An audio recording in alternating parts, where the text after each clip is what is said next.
at Rockingham. He's doing good there at the get-go, and he ran into some trouble late in the series and had to retire in the event.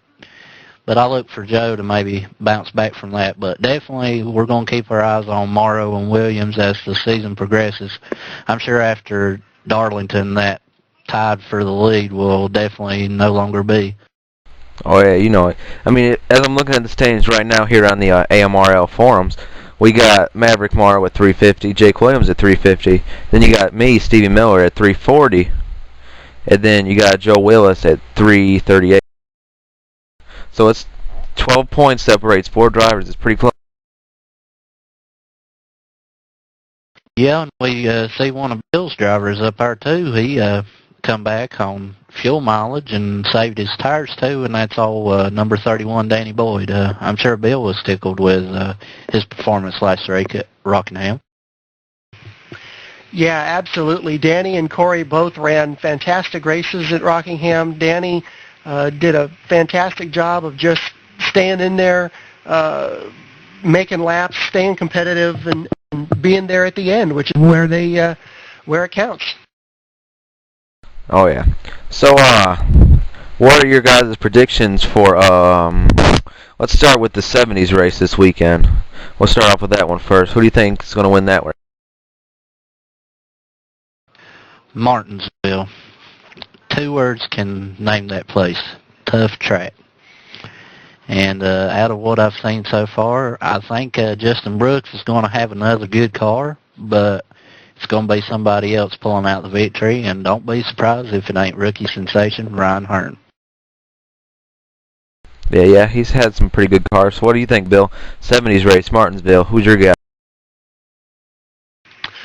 Oh boy, the competition there is so close. I think anybody could wind up in victory lane, but I think I got an inside scoop on a little bit of a sleeper. I think our buddy David Calhoun is going to surprise the world, surprise himself, and win that bad boy.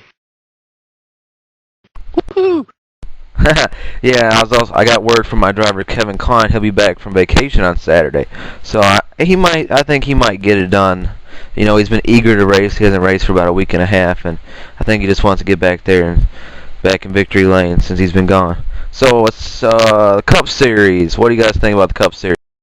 Who do you think is going to win that one? Bill, I'll let you go first on this one. Man, that's another tough call. Track too tough to tame could easily let one of the early season favorites win it all, or she could turn to bite anybody. That one's just too close for me to put a name down. Oh, I see. Yeah, I'm looking at the entry list. I see 16 people on the entry list, and you know there'll probably be some more last minute entries. So Calvin, who do you think is going to win that Darwin? I'm going to go out on a limb here, and I'm going to say Danny Boyd. He's been looking good here, and plus coming off that great run at Rockingham and saving his stuff, I believe Danny could possibly pull one off. He got his new Momo wheel, and I think he's been practicing probably all week to get it set up and get the job done. So don't be surprised to see the old 31 in victory lane again. Yeah, that's what I'm thinking. You know, it could be Danny. I'm also looking here. We could have Pierre Bourdon make his first start this weekend, so that'd be something interesting to watch and see what he can do. So, late model race is at Rockford Speedway. Oh, my hometown track. I live about 10 minutes away from it. Who do you think's got that one tamed? Newberry. Well, you said it yourself, man. It's your hometown track. I think you're going to be tough to beat because everyone knows home field advantage is key. Oh, yeah. I like that track. So, Calhoun, who do you think's going to have that race down? Well, as I look at the list and everything that goes on, I know you're close to that track, your home track, and also Jake Williams, he don't live too far from you, am I correct? About 5 minutes. Okay, so Jake's got home field advantage, but a lot of people don't know is old Chris Inciardi. He's from up that way too. I think he said about an hour and a half from you guys. Yep. And he's going to be driving the number 37 Exxon Chevrolet in that race for my team, of course. So I got to pull for my man Chris Inciardi. I'm kind of partial to my car, so I think he might pull one for the old 37. What about you, Stevie? Well, Jake Williams, I don't want to go with myself and jinx myself. Jake Williams, I've seen him at the track before. He's got something down. He's got that skill level going for him. So, Calhoun, you want to tell us more about this, you and Ryan Hearn switching off? Or Chris Inciardi switching off? Not Ryan Hearn, sorry. Chris Inciardi switching off at the track?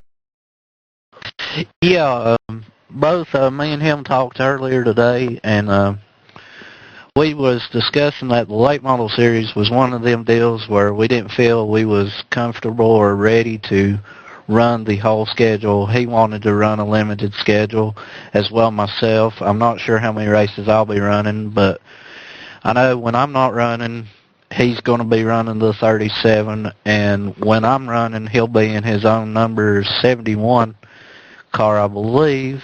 I believe it's sponsored by Coca-Cola, if I'm not mistaken.